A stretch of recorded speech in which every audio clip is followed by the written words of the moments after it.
Hi, my name is Roy Collin and welcome to the show. I've also got five podcasts: The Awakening Podcast, exposing fraud and corruption, but with solutions; the Crypto Podcast, talking about all things blockchain, NFTs, crypto; the Meditation Podcast, talking about all different types of meditation, but there's also meditations there from 1 minute to 2 hours.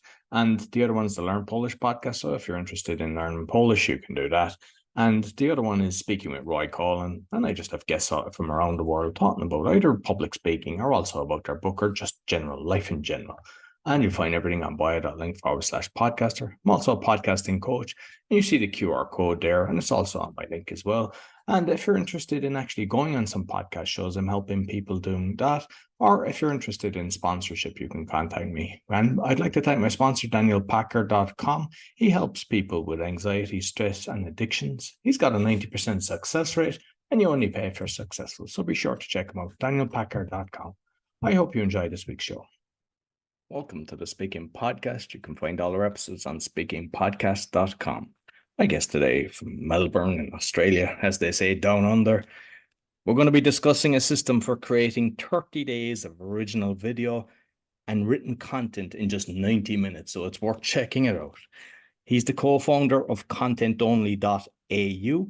It's a content marketing agency. Please welcome Aaron Witnish.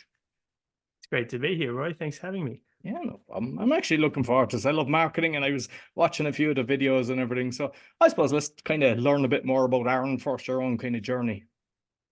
Yeah, well, it all started 14 years ago. Oddly enough, started the iterations of a marketing agency.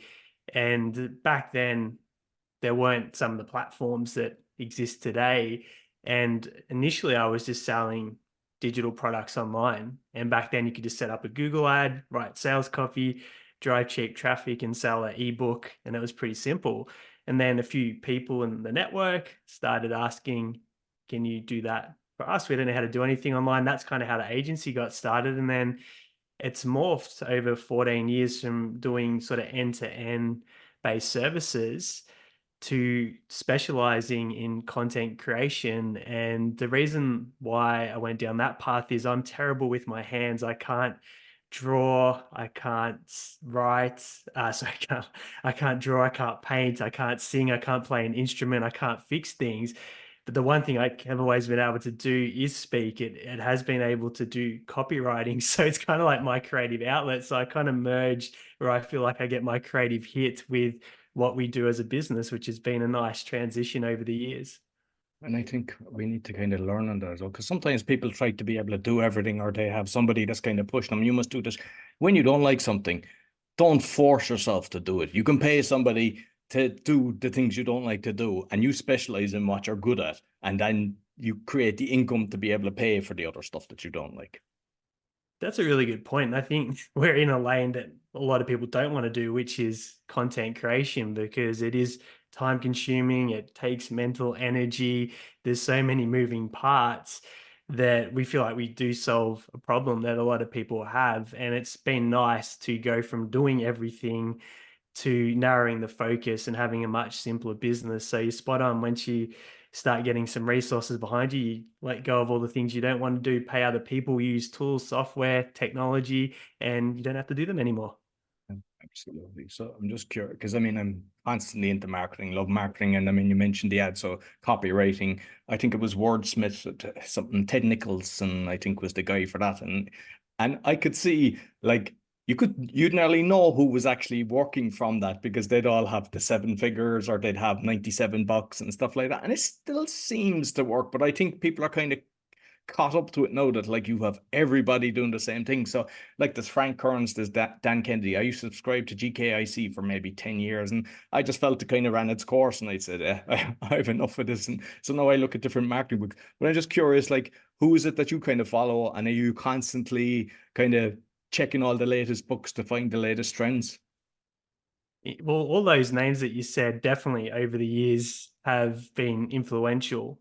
Dan Kennedy, I've read his books, seen a lot of his content. Frank Kern, back in the day, he was someone that was an early pioneer of teaching the online marketing side of things. Interestingly enough, in the last 12 months, I decided to stop following other people because I felt like it was having too much influence on my decision making and my own creativity. So I went from consuming everything and getting all the information, so your Hermoses, all the people that are significant at the moment, to really just listening to myself. I thought after 14 years, I think I have a lot of the answers, and certainly not ignoring the trends and technology and everything that's happening. But the more I stopped listening to other input, listened to my own inner voice and created that space, the more simpler everything became in a business sense, and the clearer I got on what I was going to do and what I was going to create for myself. So in some ways, by letting go of all the input that I was receiving, which is ironic, podcasting and creating content, and shutting out a lot of the other content that I was listening to, has been a significant transformation on a very personal level for me. So that's been the last 12 months, and it's been pretty surreal what's happened from doing that. Yeah, I mentioned I stopped doing the GKIC and all the other ones. And what I did is I used to subscribe to Entrepreneur Magazine, Inc. Magazine, Fast Company, and all this. And I just stopped it all. And like, if I look at the podcast, I bought a few different podcast books and I was checking. None of them told me what I'd done. It was all my own kind of thoughts and how I can do this. I have 6, and like 4 have got to the top or half percent. There wasn't one book that was telling me what to do. It was just my own kind of creativity. And I think sometimes people feel overwhelmed because they're subscribing to these and they're trying to do everything. And in the end, they're not doing anything right because they're just kind of thinking, this is going to work, this is going to work, this is going to work. And then they're beating themselves up because of that process. I agree. And people that you're listening to, they have very different visions for their own lives. So if you listen to, like, Grant Cardone's a 10X man, you listen to Tim Ferriss, he's a 4-hour work week. So you're going to get conflicting goals, conflicting ideas. So I think it's really important to have a vision for your own life. So how do you want to live? What does that look like? And really paint that picture, because then you can go, okay, who has created the life that I'm looking to create myself? And that's the person that you can align and tune into, because they're probably going to give the advice that's most relevant, and you can kind of let go of all the other ideas that might conflict with where you want to head with your life. I think that's really important. You mentioned Grant Cardone, and I've got the 10X book and I've looked at a few of his different things, and he's like high energy. I don't think I could work, but I think you've cooperated with him. You were on his TV kind of thing. So you might tell us about that experience. Yeah, in 2015, gosh, 9 years ago now, we were on social media, and Robert Sislow was Grant's videographer, so right-hand person following around producing all these videos. And we just built up a rapport with Robert on social media. So this is kind of a hack. If you want to get to someone that you wouldn't ordinarily be able to get to, you go to their circle of influence, build a relationship with them, and then you've got an in. And after a good month of commenting back and forth, sending messages, my business partner at the time, Jack Murray, said to him, hey, Grant doesn't really have a presence in Australia, which was true at the time. And his goal, we knew his mission was to have everyone in the world know his name. So at the time, he was saying 7 billion people. It said we could help him get his name out in Australia. And that's kind of how it started. And then he said, well, do a video and just pitch something to Grant. So Jack and I did this 2.5-minute video saying, hey, look, we know your vision is to everyone to know your name. You're not known down in Australia. We can help with that. And next minute, we ended up getting offered a show on his network, which is called Aussie Closers, which was about selling. And then we got invited onto his podcast, which is called Power Players. And we're going to do it like this on Zoom. And we're like, we probably should fly to Miami and do it in the studio if it's with Grant Cardone. So he cancelled on us the first time. So we had to rebook flights and make our way back over to Miami. But we made the most of it. We took our camera person with us. We spent a couple of days in the office with the team prior to going on the show, just to build some rapport up with everyone in the organization. And then we went on Power Players with Grant. It's one of the worst things I've ever done. I cringe when I look at it, but it really was one of those situations where you got to see someone that was playing and operating at a very high level, doing like you a lot of shows, a lot of content, had this big think, and just seeing how that type of person operated and getting exposed to that really helped us start to place our vision and understand what we needed to do to achieve what we wanted to achieve in life. So that was a really epic experience, and one that I still look back on and go, how the hell did we end up sitting next to Grant, him interviewing us, not us interviewing him? It was a very surreal moment.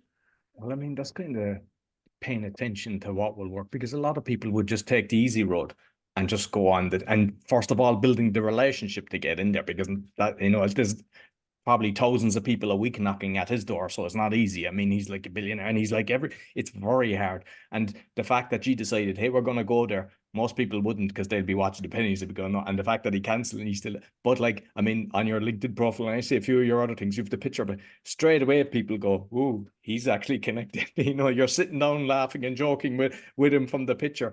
That was worth a lot of money, because that will make people trust you immediately, because he's internationally known.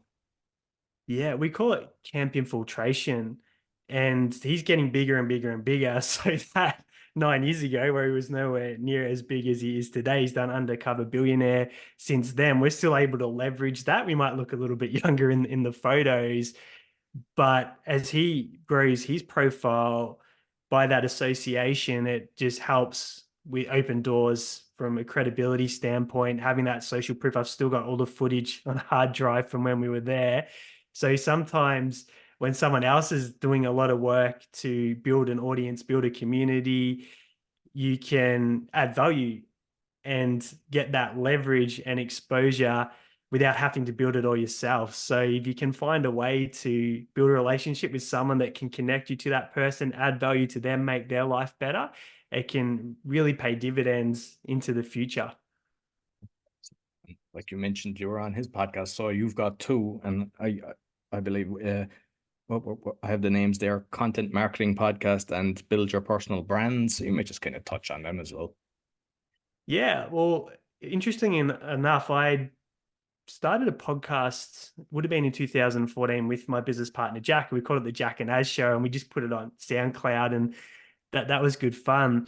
And I'd always wanted to go back and do podcasting, but for reasons inside the business, I kept putting it off, and I had all these excuses, got to build the company and all that sort of thing. But I'd always wanted to do it. Something I love doing, speaking, creating content, teaching.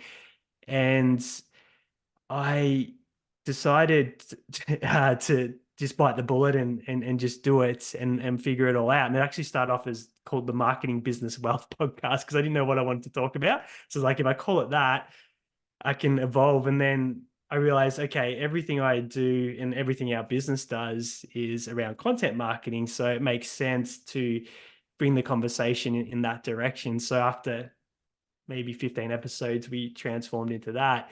And it's a weekly show, and it's been so much fun. It's something that I look forward to doing every single week. And predominantly in the beginning, it was just a solo podcast, but now I have guests on regularly, which is really awesome, because I get to pick their brains on areas that I'm not as strong in. And what I found with podcasting, it actually really helps you find your voice as well. And lets you practice your craft. And if you're a speaker, and I know the audience here are speakers, it's probably one of the best ways that you can be anywhere in the world, have your microphone, have your computer set up, and you can deliver and work on your craft, deliver your message, add value, and you're compounding something that can sit online into the future and can be a neat little legacy. I don't look at it as a legacy for the world. I look at my son can go back, listen to those episodes in the future. What was happening with dad 20 years ago? What was he talking about? Is he talking about me? And I think that's exciting, because him, and if he has kids, they can get a look under the hood of what life was like. I wish I could have done that with some of my grandparents and even my parents at similar ages in their lives. Oh, definitely. And I mean, like the value of when you have your podcast, because I mean, if you're doing the video as well, like you can recreate it, or you can take the text. I mean, you can even take from a book, you can create a book based on the people you're interviewing as well, and just get all the content from that. But I mean, like we're doing the shorts. I know that you're doing the stuff like that as well. So you have all the different shorts and putting out, there's so much value from whether it's a 30 minute, an hour, whatever the duration is that you can get from that conversation. Yeah, the repurposing is such a great strategy. You show up, you deliver, and then you can get the transcript. So you've got written content that you can repurpose into text. You've got the audio that you can cut and reuse that. You've got the video footage where you can cut clips. And from those efforts, you can get all your content done every single week by just doing your podcast. And a lot of people overlook that. And if someone is in a education space, they service a particular sector, there's so many ways you can utilize a podcast. One is to build your own brand, your own business inside that community, but you can also get people that could be clients onto the show, talk to them. And funnily enough, you'll probably find that they might start asking questions about coming in and working with you and doing things like that, which I remember, I think it was someone called Dan Bolton was talking about that. His number one strategy for actually getting clients was he would have people come onto his podcast, and at the end, they would be interested in his services. So I think at the very least, low level, you get this amazing platform to create all your content, that you build all these assets that you can repurpose, but it's also an incredible way to have a business agenda if that's what you want to do, and to start building a profile in your industry. In some ways, the narrower the better, because it's easier to stand out than if you're in a sea that's full of lots of people doing the same thing. Exactly. And I mean, I've got some long-term clients that I've kind of partnered with, not just kind of that they're hiring me, that we're on shareholding together. And it's like, because they were on my thing, we just clicked and we just kept the conversation going. And, same with the forms. I've got forms and people can decide if they want to start a podcast. I'm never trying to sell it to anybody. They just kind of tell me. And, a lot of people, they're playing massive amounts of marketing dollars. And sometimes it's just kind of, you create good content and they'll start coming to you. Yeah, and you're the perfect case study for that. You do great work, and people can see that you have the capabilities.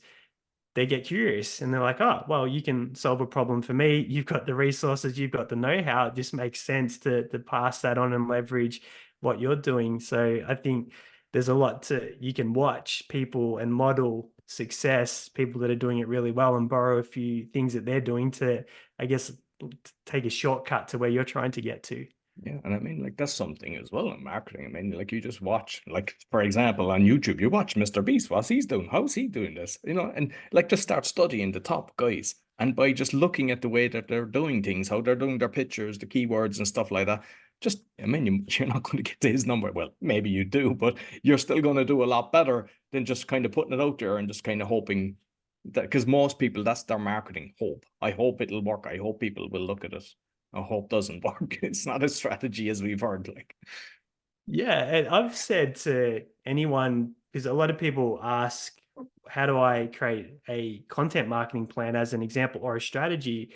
I go, you just go to the person who's leading your sector right now, who's the number one person in your space, and you can just have a look. When do they post? What do they post? How often? What hashtags they use? What style of content? All the clues are there. You don't need to reinvent the wheel. You can just borrow what's working, and that's your plan right there. And you go, can I match that? If not, cool, I can build up to that. Or maybe you've got the resources where you can outproduce or do more. So you just go to what's the benchmark for success and you just model it. And that's how you get your strategy. with the AI then, because like you can extract the written content. Have you had clients that kind of use the blogging? I mean, I know some websites, like the ones I have, I actually can put a blog. I keep saying I'll do it, but I kind of never, I got maybe two, but I've heard that it's actually a great way of actually getting lead generation as well, because the search engine optimization, especially if it's done properly. Like, have you had people using that for success? So one of the best things that you can do from a content creation standpoint for the search engine, because if you can get content that ranks, it's free and it's evergreen until you get outranked. So if you take a keyword for your niche, could be anything. I use weight loss as an example because everyone understands that. You type that into Google. If you scroll down a little bit, there's a people also ask section, and it'll have queries that people are typing into Google. So it actually gives you the headlines that you can use for your content that people are searching for, which will help you rank highly for videos, for blog posts. And then you've got tools like vidIQ that will tell you if you're creating a video, how many people are actually searching for that query and what is the competition. So if you do that, you can start creating content that's optimized for search. And if you get in a position where you're in one of those top ranking searches and it's for a niche search, so it's right in front of your target clients, it can be a 24/7 asset for your business. So there's really simple things that you can do. And then if you use a tool like AI, if you get your phone out or you have a talk to text app, anything like that, you look at that topic, you say the title, you elaborate, give value on that topic, and then you just give it to a tool like rev.com or the app on your phone. And then you've got the makings of that post, that written content. You could take it over to a tool like ChatGPT and just get it to rewrite it and to make it clean, or you could just edit it up yourself. And then you've got a really targeted piece of content that's relevant and it's optimized for search, that's not guessing what are my target clients or my audience searching for online. You've actually gone and answered their questions that they're looking for when they get to the search bar. You mentioned vidIQ, I think it's called, isn't it? So I subscribe to that, so I use that, and I've TubeBuddy as well. So you get, sometimes it can give you even different titles, and then there's another AI tool, Headliner or something like that, and it'll tell you what the best headline that can be used, and then you're doing the keywords and everything. And it all seems grand, and you're kind of watching it, and then you create the nice graphics, and sometimes it can actually do the AI graphic and everything. There's plenty of times that I'll just blast something up, or one of my team will put up something and I go, what keywords did you use? That's doing brilliant. Oh, I forgot. No keywords.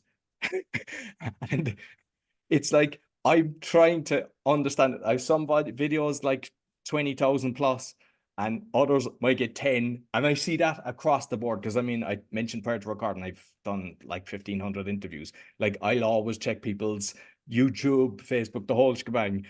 And it's the norm. Like, previous 3 years ago, people were getting massive numbers because there wasn't as much competition out there. I think it's because you have like kids now that are putting YouTube channels, and that's why it's dropped so much. And it's like, I'm trying to figure out the secret sauce, and no matter how much I try, like, I done one recently, and I didn't expect, and it just took off again. This is about 3,000 at the moment, and I'm like, I don't understand it really. I'm trying everything. I'm trying the pictures, trying the title, trying. Is a lot of it down to luck when you kind of try to watch the different keywords and stuff like that? Well, at the end of the day, there's two things that really drive the algorithm, and that's, first of all, do people click on that when they recommend that video, and then does it retain them? Because their goal is to hold the attention so they can show more ads and increase revenues. So first of all, you've got to be able to get someone to click on your content. If your click-through rate's high, you tick the first box. And then the second one is retention. Do people stay with that piece of content? Which is why sometimes videos like podcasting are hard to get to perform, because in my case, for example, if it's a solo episode, it's just me staring down the camera talking to someone. It's not going to hold their attention. So the only chance I've got is if they're walking around and listening to that. So a lot of the long form podcast episodes that are just me, I know aren't going to perform. I might be able to get people to click on it initially, but to hold their attention when I'm just talking straight to a camera is really hard to do, which is why short form goes really well, like your reels, your shorts on YouTube, because you're only asking people for a 20 to 60-second commitment in a lot of cases. So if you can deliver value in that short burst, you can get rewarded a lot faster. So if you've got a title that's relevant and catchy, and then in the opening of your content, you deliver on that title, so people are like, yes, you are going to do content on what you said you're going to do in the title, and then you can hold that attention and keep them with that, your video will start getting recommended. So anytime I do a video that has slides and it educates, I know that'll perform really well, but that makes sense because it's engaging, we're working through something. But if I upload a podcast episode speaking straight to the camera, I might get lucky 1 in 20 and get a little bit of extra traction. So that's kind of how it works: clicks and then holding attention, and then it gets recommended to more people.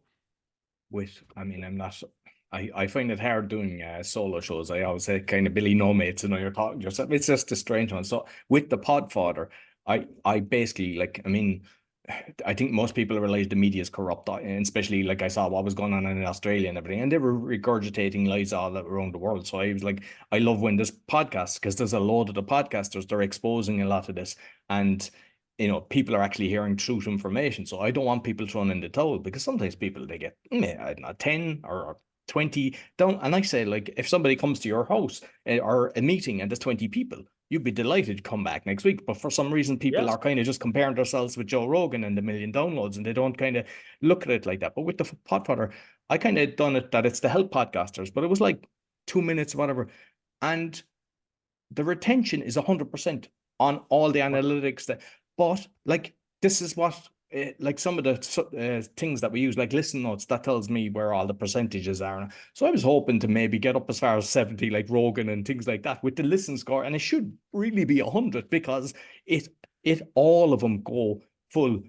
And it's the lowest one. It's 28. I've got other ones that got up to 52 and everything. So I don't really, half the time, like I spoke to a friend recently, because I'm working on some stuff with AI, and your man was telling me about, like, even the batteries in your phone, it's not accurate. It's just making estimates, and loads of things are like that. Even the steps that you do and all this, it's all like kind of guesstimate as done.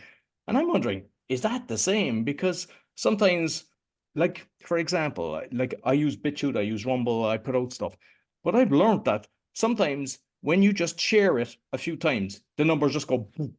It's like they have AI to go, oh yeah, you've shared it, now let's reward them.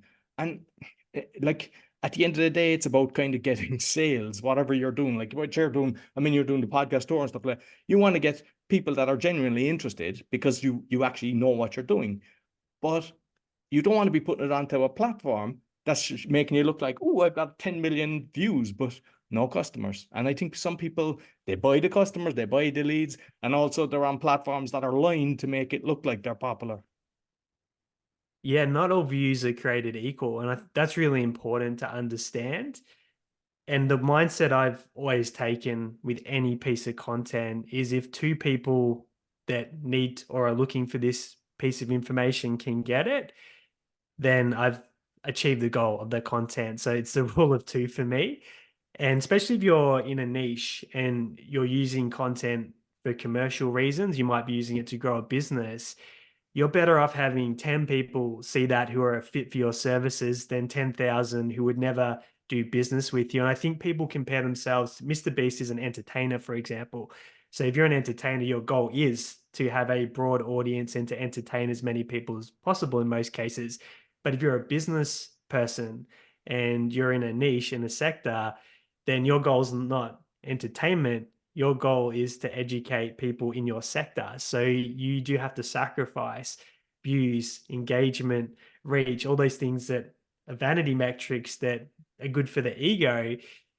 But if you can get in front of those people and solve their problems on the commercial side, the money side, you can outperform the people on the entertainment side that are getting millions of views, but they're not making any money. So it's just having that awareness. What is the goal? Why am I creating content? Is it to entertain, or is it to be a specialist in a niche and to have a commercial agenda? And then if you can place that, then it'll start to make sense and you'll worry less about the metrics and focus more on the quality of the views, the quality of the audience, the quality of the interactions, which are far more important if you're trying to grow a business.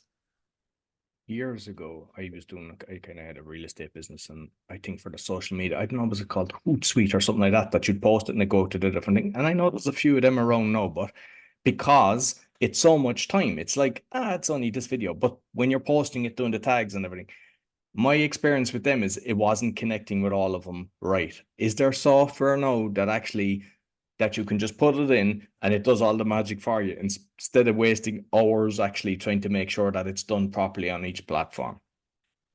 There's Hootsuite still around. I think there's Hero Post is one that we use, but still you're going to get the best performance natively to the platform, and you can schedule everything to all the platforms now. So your best bet is to get a VA and to have them schedule the content for you to the platform. That'll get you best results. It shouldn't stretch the budget. If you've got a VA doing it, shouldn't take them too long either. So that would be my recommendation, because if you do schedule it with a third-party software, it will impact the performance of that content. And sometimes you'll see it's posted by Hootsuite or it's posted by Hero Post Yeah, when they're you see the marketing post. themselves, like, yeah. Yeah, exactly. So try to go native to the platform if you can. Schedule it. If you can get a VA or someone like that, pay them to do it. Or if you're starting out, just focus on one platform to make it nice and easy. Which platform has your target audience? Which is the platform that has their attention? What time of the day are they likely to be on the platform? Probably the same as you, and just schedule your content to go out at that time, and you've got your best chance at reaching them in the right place. And just back on the podcast, because you're with Buzzsprout or Buzzspree, I forget the name of, but Buzzsprout, yeah, that's where the Buzzsprout. yeah. I'm just curious because I mean, like obviously, like I use a few different ones myself, and I'm just curious, what was the reason behind using that, and like how do you find it? Just the distribution. When I started, I was like, how do I get it on Spotify, Apple, the main platforms, Google Podcast, and Amazon? And I think I just Googled it. I might have watched a YouTube video to go, who does that? Might have been the first one that came up, and it was very user friendly. When I jumped in, I could work it out, which is a big tick for me. And it's very simple. You just upload your episode, you sync it with all the podcast hosting platforms that you want your show to go on. You put in your one description, your one show notes, all those things, and it puts it out across all those platforms. So I didn't overly research. It was the one that I just stumbled into first, and I'm always a fast action taker. So I jumped in. It was easy enough, and I've just stuck with it and haven't looked anywhere else, to be honest. Oh, fair enough. With the AI, because we touched on that, and I mean I use one for one of the podcasts, and it gives me titles, but it also gives me the description. And I just started playing with it, and it was like, holy wow, this is amazing! Like the way it's actually written. It's for the Polish one that I do, and it describes exactly the conversation. But it's got errors. Like you have to go in and check it. Like, it'll spell the name wrong and it'll websites. And I suppose with my Irish accent, it doesn't understand me half the time. So it's like sometimes people think you just AI press a button and off you go. But the reality is, yeah, it's creating the content, but you need to actually either yourself or your VA, as you say, that's going through it in detail and making sure it goes out right. Because I see people and they put it out, they do the shots, and they didn't even check it. You're not doing yourself justice by putting this out. You're just kind of splattering stuff out. And I think better to have less of quality than just splattering out anything that the AI creates for you. Yeah, AI is one of those tools that gets misused significantly. And if you're not doing the hybrid approach where there's human quality control and quality assurance, you're going to get either duplicate content, you're going to get factually incorrect content. I've seen some shorts, some podcast episodes that I am in the short with, they haven't checked the captions. They've just let the AI machine do it, and they're very inaccurate. So it completely misrepresents what the conversation was about. So people are not training the AI machine. They haven't got that that checkpoint in place. They're going to put things out that do hurt their brand and make them look like they have cut corners, which they have, because they've just gone, here, AI, I've put it through Opus Clip or a tool like that where it just automatically cuts it and can post it for you. If you don't do those other steps, it's going to have a massive influence on the performance, because people are going to go, oh, I'm not watching this content. I've seen it before. It's not accurate. It's lazy. And the attention is going to go to the people that do take those extra steps to produce great content. And they're the ones that are going to get rewarded in the algorithm, and their content's going to get preference, and yours is going to get moved over to the side. So you can't just use AI to press a button and go, I'm done. You have to do the hybrid approach, or else you'll get found out pretty quickly. I had somebody that was a guest, and it was like over a year ago that they were a guest, but they sent me not so long ago a clip. Hey, share this everywhere. And like, this is a serious business person. I'm not even in it. The conversation starts in the middle that nobody will know what it means. And it's like, so there's a lot of that going out there. So I mean, at the end of the day, you have to step inside the viewer's eyes and go, does this make sense? And like, I'm just curious what I've learned is when you're posting on like Facebook and things like that, a lot of the times people do it and then they put the link as well inside the post and they don't show that to nobody. So we've learned that you put your post, the video that's going to grab attention. Sometimes we include the link inside it. So for example, the Polish one, we have like, it looked like a Polish flag with the video on the side, and we'll either have Learn Polish Podcast or my bio link that's in it. But underneath as the comment, we'll post the show. And that seems to work 10 times better. But a lot of the times people are posting stuff. And like, as I say, I check people's YouTube, I check the Facebook as well. Most people, before you post something, you get 20, maybe sometimes 100 views and everything. If I put up a picture of my son, they'll all heart it and everything. I put up a video, nobody's, but that's the norm. That's not them attacking me or me being shadow banned. That's like, that seems to be the norm. So it's like, we have to pay attention as well, because a lot of people, they're doing the marketing, but they're not tracking what's going on or not seeing, hey, what's going on here. And if you kind of pay attention and you're watching and even tracking it as well, because a lot of times people aren't even knowing where the leads are coming from. I mean, I'm shocked at the amount of businesses, they don't even ask where the lead came from. So they're just thinking, yeah, our marketing is working, and it could be just one thing that's working, and they're putting their money out in the tent. So you've obviously witnessed that as well. Really good points. And if you do put an external link that's going to deviate someone to another platform, of course it's going to get punished, because they don't want the users to go to another platform. So like you said, you can either have an engaging video where you say the destination in the video, and that's one way around that, or pin that in the comments section below so you don't sabotage the post, or you are boosting and promoting it and paying to circulate that. And you're spot on. The amount of people that can't tell you where their leads are coming from, their referrals, their business, their clients, is astounding. And people don't even know what to measure, or they're focusing on the wrong data or the wrong metrics, is another thing that I see happen a lot. If you are doing any form of marketing, you need to be able to measure what's going on, because then you can optimize. You can also double down on what's working. You can eliminate what's not working. And that's how you grow a business. It's 1% improvements all the time.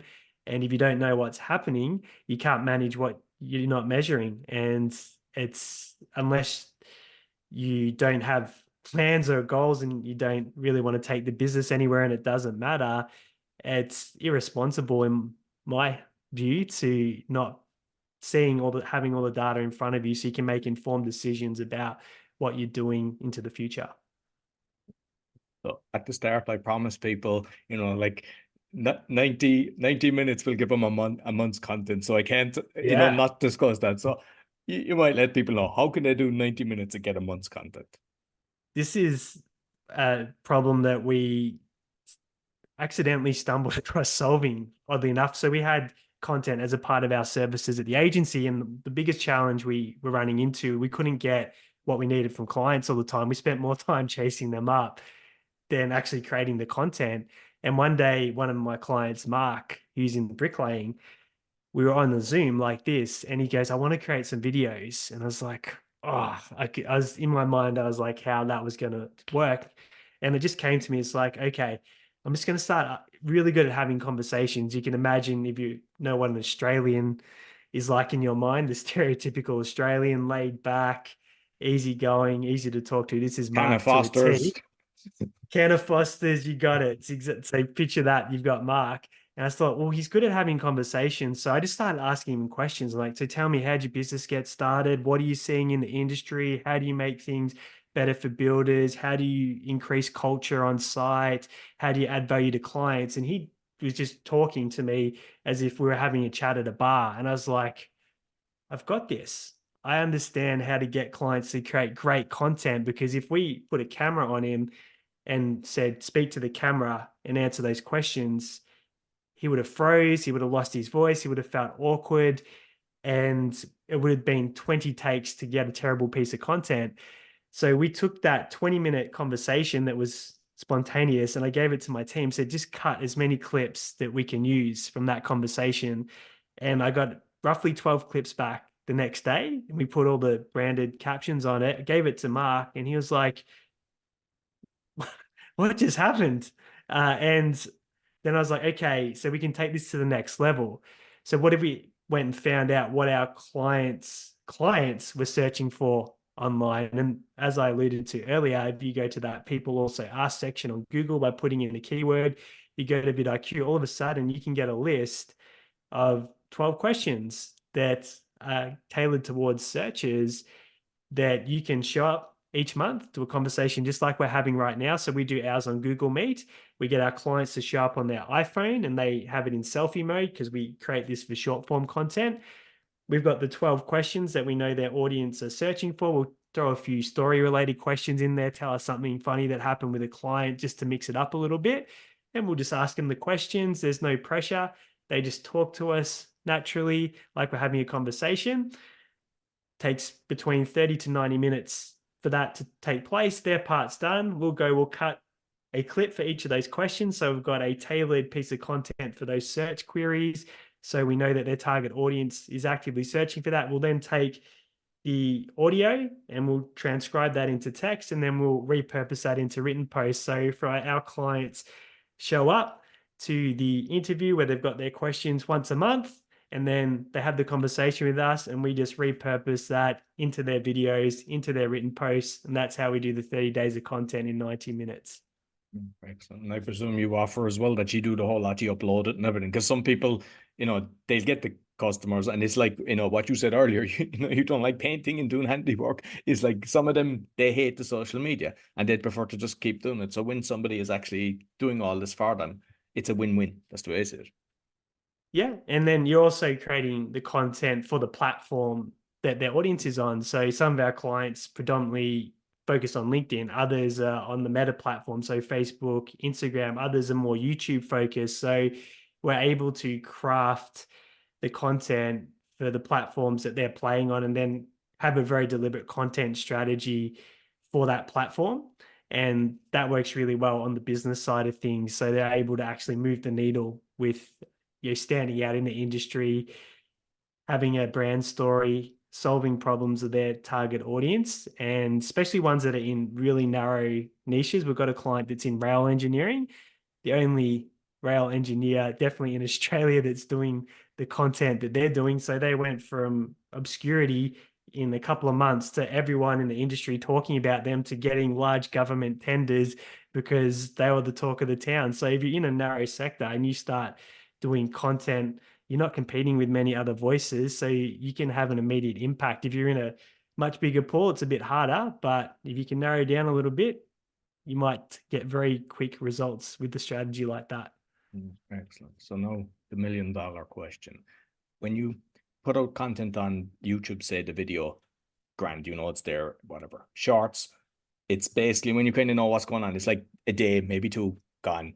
Well, it's not, it doesn't disappear, but it's the views don't keep going like a YouTube video can. I mean, I have some videos or even a podcast, like my first Polish one gets thousands of downloads every month. It's like just one of these things. But shorts don't work like that. I think Reels is kind of the same. TikTok is kind of, it takes off and it can get lucky. But usually, if you kind of look at your numbers and you kind of understand and you're tracking it, it's usually the first few days or even the first few hours. And if it depends on how people react with it, if they're listening to the whole lot, then it'll show it to more people and stuff like that. When you know something has worked in them, either TikTok, the Reels, or Shorts, should you repost it like a month later, 2 months later, or are you damaging yourself by the followers that are watching everything you're doing? Definitely go again. Don't want to go into close proximity. The reason for that is very simple. As you get new followers and new audience members, they haven't seen that content yet. So by posting that content that historically has performed well, then you're introducing that to them. And usually, especially with short form, it's not that big a deal for your existing audience to revisit that content if they want to. And we've got examples with some of our clients. We know a very specific type of content always goes really well. One of our clients, Sean Sewell, is a great example. So when we do stage content, so he speaks a lot. So rather than doing the 30 days in 90 minutes where we interview him, we take his stage conversations and we cut clips from that. And because of the presence of being on stage, it's really good positioning. And he's audience is business owners. So whenever we take a story that he tells on stage about business and we put that out as a short, it always pops. So, anytime we want to get a clip that performs really well for him, that's up our sleeve. And that's something to note too. If you're a speaker, I know the audience here are speakers. If you got stage content, repurpose it. And story-based content always performs well because people want to know what happened in the story. There's a start, there's a middle, and an end. When you're giving educational value, it's a little bit of a different process. You're propositioning, I'm going to teach you something, and then you've got that short window to hold their attention and teach them what you promise. But with a story, there's a buy-in if people are curious to know what happens. So you can always go to story-based content as a way to, I guess, put a human side into what you're doing, but also to hold the attention. So there's a few things that have worked really well for some of our clients. Like you mentioned, like the speaker, because John Maxwell, he's written a load of books, and basically what he has is he has a ghostwriter that either has the recordings or is there, and they're in his words. Like, you wouldn't know that he has a ghostwriter, because if you've ever listened to him, you think, yeah, this is me. But he's just got a very good ghostwriter that's able to create so many books based on him just being on stage. Like, he couldn't do that if he was writing it normally.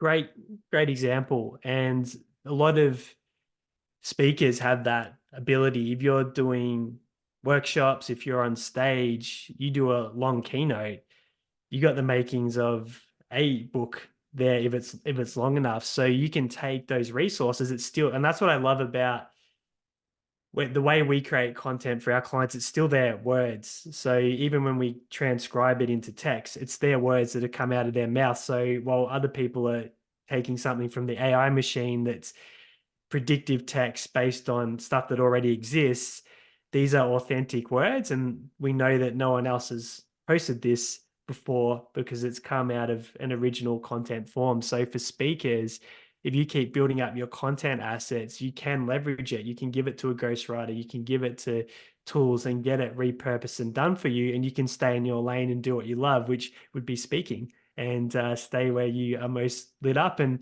pass everything off to other resources that can do it for you. Like, just when you have a team, right, that's doing it, there's some stuff like Facebook, you can actually give them kind of manager status, so they can do nearly everything, but they can't delete the account or whatever. And I think LinkedIn allows that, but Instagram doesn't, and there's some other ones. And yeah, it's great having a VA, but a lot of times it goes pear-shaped. Are you better off, because you're actually putting, especially if you've built it up, your assets, you're passing it over to somebody that, just if they get if something goes wrong, because it's like a business relationship, if you're going into partnership, right, it's like a personal relationship, spouse. So is there, like, I find it strange that some of the platforms don't allow that, because they know that most people are outsourcing it. But like, what's your take on that? With, say, like, I know there's a few, TikTok, I don't even think you can do TikTok as well, that you can actually have like an admin, which would be very helpful, because you could just give them access to a load of videos and say, look, put out this every few days and whatever. But they don't. So what's your kind of take on the kind of security, I suppose, of your asset? If you've got a Facebook page and the Instagram account, you can link those two together through the Meta platform. So you can have someone as a manager do those platforms by giving them that access and still protect it from that level. On LinkedIn, you can have someone as an admin or invite someone to manage a page. So you can do that without having access to your personal account, but you'd have to use a third-party tool for content if you wanted to schedule it to your personal account without them getting into your account. So you would have to use a hero post or something like that to achieve that outcome. YouTube, you can have a manager. So you can have someone that can manage the account but can't interfere with the brand that you built. So a lot of the platforms do have that capability. So if you do go down the route of a VA, you want to make sure you do protect, just in case it does go pear-shaped, and make sure the level of access that you're giving them, you are comfortable with, and they couldn't get hacked as well. That's another risk. Even if they wouldn't do anything wrong, what if they got hacked and someone got in? And actually, so you want it to happened protect. with one of our clients. He wasn't really doing social media, so we were building up everything. Of course, he wanted access, and another way, they have like Facebook have all these like, hey, your account is going to be deleted, click on this, and he did it, and I was like, we were after setting up ads and everything, and it created over on a week's work for us. And like, I have seen so many people fall for that. And what annoys me is like, straight away Facebook could have the AI built into that to stop. It's like they encourage it, they want it, because I get 5 of them a day, because I mean I've got 6 podcasts. I'm constantly getting that, but obviously I don't fall for it. But a load of people do. And it's, I think Zuckerberg and his team, like, shame on them, because they could solve that immediately. Every week, I will get a message from a client because they will see a notification saying your page has been set for deletion or you violated. And I have to console them and say, if you see anything, do not touch it.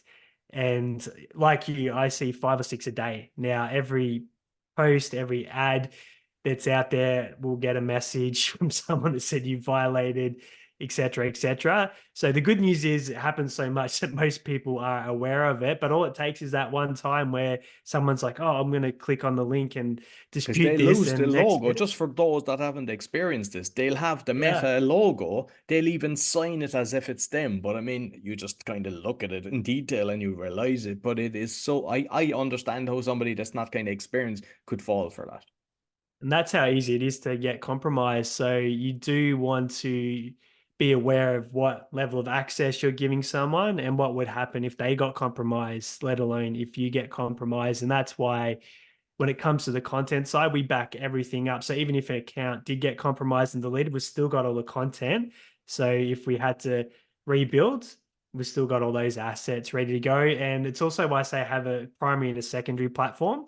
And ideally, a secondary platform would be a search platform like YouTube. So if there was an incident where everything did get deleted or you got suspended or shut down, which I've seen happen to people before, you've still got, yes, another digital. I think over the years, everyone who's been in the game for a while has copped a slap on the wrist at some point. You've still got a backup asset where people can find you and find content and so forth. So it's wise to have a contingency up your sleeve. And like, just on that, because for those just listening, I put my hand up when he was saying that, because I had the Awakening podcast, so that's one exposing fraud and corruption, and like that got strike, and eventually just taken off. And I used actually the marketing. I took a screenshot of that and just shared that I'm on BitChute, and I went from the top 1% to the top 0.5%. So I used it against them. But I have the crypto podcast, and I didn't have any strikes or anything, and it just disappeared. And I had my team working me, and this, what's happened? And I was like, I don't know, and we couldn't find it. And it was like, you can't contact anybody in YouTube. And like 8 months later, just about a month ago, they go, after reviewing it, yeah, it's okay. And they put it back. And you're like, oh. It's like, so like some people, that's their business, and they're kind of like, whether they're influencer status, as they call themselves, they're making their money from promotions and stuff like that. You have to be very careful and try to have a few of them, and even have an email list to take, so that if something like that happens, because there's people overnight, they just, their income just disappears, and you have to be very careful. There were some famous cases where people that had monetized on YouTube and that was their income source had their channels suspended or shut down because they did content that violated the terms. And it's that easy. So that's why having all your eggs in a basket that's controlled by a third party or another platform is extremely risky, because you are one strike away from having your livelihood And not taken even a away from strike, you. like, because I didn't get any strike Yeah. on. And with you, TikTok, I stopped putting out, like, I put out, say, the Polish one or even the speaking one. I got 13,000 views on one, and I was like, oh, this is brilliant. The next strike, community warning, I got 9 of them. And I was like, this is true. The information, I don't put out crap. I put out stuff that I know 100% to be true. And like, I was like, I'm not going to put too much energy into this, because they'll just take me off overnight. And I'm after building this. You have the followers, and you think, I mean, like, now I do some of my client stuff because I know it's kind of safer than the stuff I put out. And it seems to be okay. You see people bookmarking it. But there's an awful risk to that as well, like, because they don't even respond. It's a cut and paste that if you do get a respond. So it's like, I hate building up something and you've no control. I agree.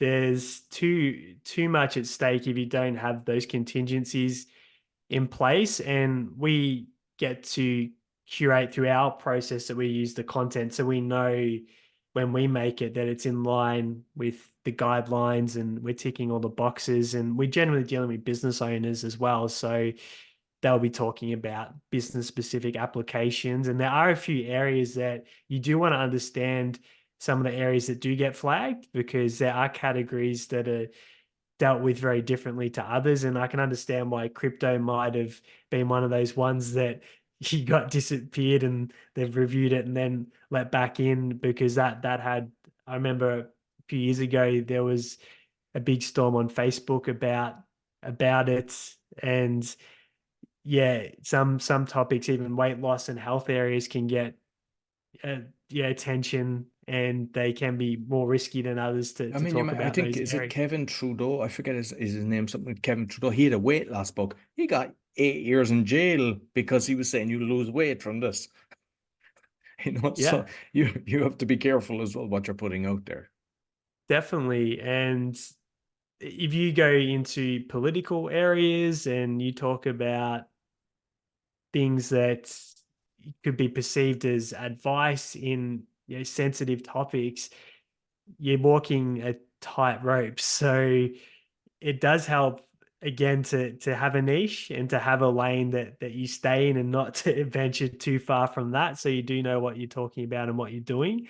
And yeah, I've seen plenty of people have ad accounts shut down when their whole business was run off an advertising campaign that they relied on for clients to come through the door, people that had their followers, and that was their audience that they generated their sales from. So it is scary to think that a platform owns you to that degree. And I'm always big on having pillars, so your business isn't just held up by one pillar, it's held up by multiple pillars. So if one gets knocked down, you've still got other things holding your business up.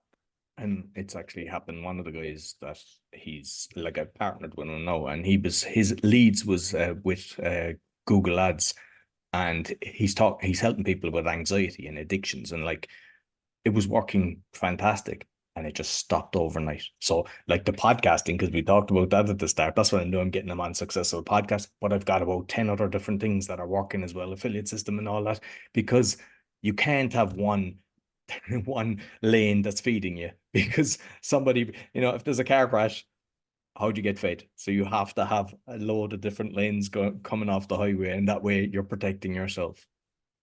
Definitely. And I know myself, there was in 2019, we were still doing Facebook ads for clients. There was this massive account shut down. Anyone that had had any violation or any outstanding thing on any account, so if someone hadn't paid a bill on an account, they just went through and they shut down everyone's account. So it went from overnight, all these agencies had lost access to their ability to advertise for clients, and you're able to dispute it and get reinstated pretty quickly. But they just flicked a switch, and it happened to everyone that I knew that was in the agency game.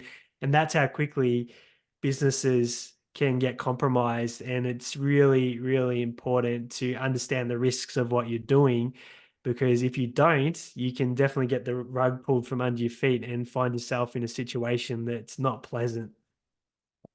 We're kind of talking about the kind of things that they're doing. Like one of the guys, a friend of mine, he was a podcaster as well, was always supporting me with the Awakening one, giving thumbs up and everything. And one day he kind of said, I'm sure I gave that a thumbs up. So he went through all my posts, and all his thumbs up were removed.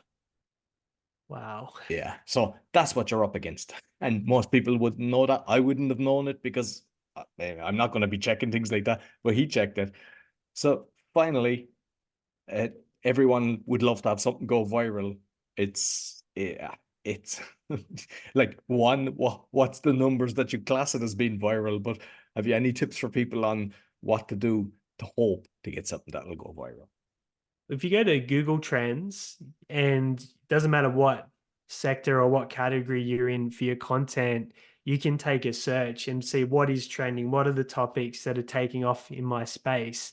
And that's where you can ride something that has conversation and has interest. So your best bet is to jump on one of those topics that you can start a conversation around and create a piece of content that encourages two-way interaction. So people to comment and to get involved in it, because when people engaged, it tells the algorithm, hey, people are responding to this. Let's show it to more people. So if I was going to say, what's a tip or a strategy to create a piece of content that has that opportunity? Go to Google Trends, find the hottest trending topic in your niche or your category, and then create a piece of content where you're asking people in the content to comment, go back and forth. What are your thoughts on this? Let's talk about it. Let's get the conversation going, and that will help it stay relevant for longer and keep it at the top of the newsfeed. Excellent. Love it. Listen, Aaron, thoroughly enjoyed the conversation. You might let people know where they can find you. Well, the 30 days in 90 minutes content creation system, we give it away for free. So if you go to contentonly.au, you can download that and you can go ahead, follow the system that we talked about today and just follow the tutorial and create 30 days of content in 90 minutes every month for your business and get on the field and start getting some wins from the content game. Excellent. I'll make sure I'll put the link both in the audio and the video. Thank you very much, Aaron. Thank you, Roy. Appreciate it. So that's all for the Speaking Podcast. Be sure to give us a thumbs up, 5-star rating, share with your friends, and comment. Let us know what you thought about the conversation. Until next week, take care. So I hope you enjoyed this week's episode. Be sure to give us a thumbs up, 5-star rating, and share with your friends. And you'll find all my shows with the QR code or bio.link/podcaster, as well as my podcast coaching. And I'd like to thank my sponsor, DanielPacker.com, helping people with anxiety, stress, and addictions. He's got a 90% success rate, and you only pay if you're successful. Also, if you'd like to go on a podcasting tour, I can help you do that. And if you're interested in sponsorship, you can contact me on my bio.link/podcaster. Until next week, take care.